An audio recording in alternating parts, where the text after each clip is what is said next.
when F is significant, with the one-way ANOVA, and it doesn't matter if we're talking about a one-way independent ANOVA, repeated ANOVA, randomized blocks ANOVA, with a one-way ANOVA that is significant, all you know is that there is a difference somewhere among your means, but you do not know where that difference is.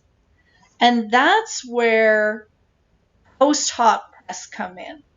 Remember another name for, well, actually not remember, unless you read the book, then you might remember. But this is the first time I'm actually telling you this in a lecture.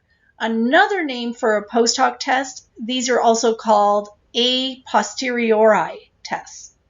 A posteriori. And again, if your ANOVA is significant, all you know is that at least two means must be different from each other. But you don't know which two means are different. But there's another possibility, right? So let's look at the simplest case. So the simplest one-way ANOVA we can have is the one-way ANOVA with 3 levels, right? 3 levels, that would be the simplest one-way ANOVA. And look at all the possibilities that exist with this most simplest one-way ANOVA. So in scenario 1, means 1 and 2 might turn out to be different from each other, but maybe it's 1 and 3 are also different, and 2 and 3. So maybe every mean is different from every other mean. But maybe it's this. Maybe the first 2 are equal to each other, 1 and 3 are different, and 2 and 3 are different. That's a possibility too.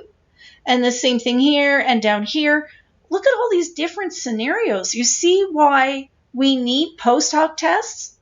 We need post hoc tests in order to figure out which means are different from which.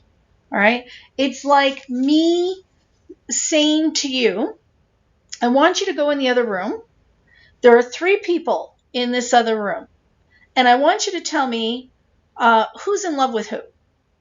Okay? And let's say that I say there is love in that room. Now go tell me who's in love with who. Well, you're going to have to use some sort of test, right? Because with 3 people, you're going to have to figure out, okay, is person A in love with person B? What about B and C and A and C? You need a test. You're not going to be able to figure it out. Similarly, if I said to you, go in the other room, love is in the room, and you walk in and there's only 2 people, isn't that going to be easy? Right? You don't have to guess anymore. So we're going to conclude with this. This, although that is kind of nice to look at. This. Post hoc tests are not needed for significant t-tests. Why? Isn't that the go in the other room, there's love in the room, and there's only 2 people? Aren't you going to know exactly who's in love with who? So with a single sample t-test, an independent t-test, and a dependent t-test, you never do a post hoc test. Never. Because if any one of those is significant, you know which means are different. There's only 2 there. That's where the difference is. It can't be anywhere else. It's only when we have 3 or more means that you need a post hoc test. And with that, we will conclude, because I bet your mind is spinning.